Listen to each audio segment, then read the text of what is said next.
最新闻继续要来关心注预防射的代志。国关市即马陆续开始咧注6岁到11岁囡仔即个预防射，目前敢若开放半剂莫德纳预防射，验过到家长烦恼讲，即个预防射唔知有副作用无？敢要互即个囡仔注，只有家长真伤脑筋，大部分拢要伫看，要伫观察啊，所以讲咧注射率并无悬，像台北市就好，差不多1/3的注射率尔。连即个小儿科医师陈柏英就讲啊，连伊就感觉讲做即个决定真困难，不过伊经过分析了。伊愿带囡仔去注预防射，囡仔注了后，体温有小可较偏悬，手骨小可会酸痛。不过呢，伊决定注射的理由是啥物？做伙来了解。南投县6到11岁囡仔开始注半剂莫德纳疫苗，头一站选伫光复国小，全校66个囡仔有11位囡仔报名，未少囡仔一看到针就开始哭。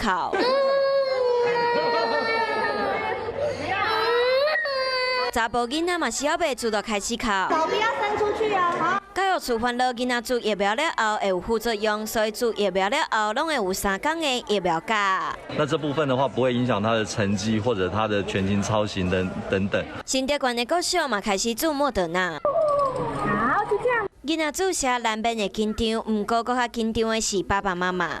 我是不会给我小孩子打疫苗的。大概5月底会有 BNT 的儿童疫苗再来打。接pou注莫德纳的注射率其实无真悬，因为家长烦恼莫德纳的副作用会互囡仔的身体袂堪治。小儿专科医生尤医生陈柏英都伫面册讲，伊嘛定定互家长问讲，敢爱互囡仔注疫苗。其实这个问题真的是很难呐，因为我们总是看到大人打了莫德纳、打了 BNT 怎么样的不舒服。陈柏英强调，伊袂甲家长讲要注还是袂注，敢若会使甲大家约束讲，若是互囡仔注疫苗，一定会甲大家讲。而且伫面册讲有带囡仔去注 COVID-19 的疫苗，总是担心 mRNA 疫苗会造成什么心肌炎跟心包膜炎嘛。但是实际上有一些资料都发现说，你如果真的得了这个病，你反而比较可能出现心脏方面的风险，高于打这个疫苗出现心脏方面的风险。那我们总是会希望承担一些小风险，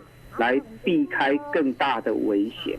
陈柏英嘛伫面册甲大家报告讲，囡仔注疫苗了的隔天体温37.3，手骨有淡薄仔酸痛，不过要是正常伫线顶咧上课。生生不息，宏观视野，我是申宏。想要看体育新闻，就要赶快看华视新闻，赶快按赞、分享、开启小铃铛哦。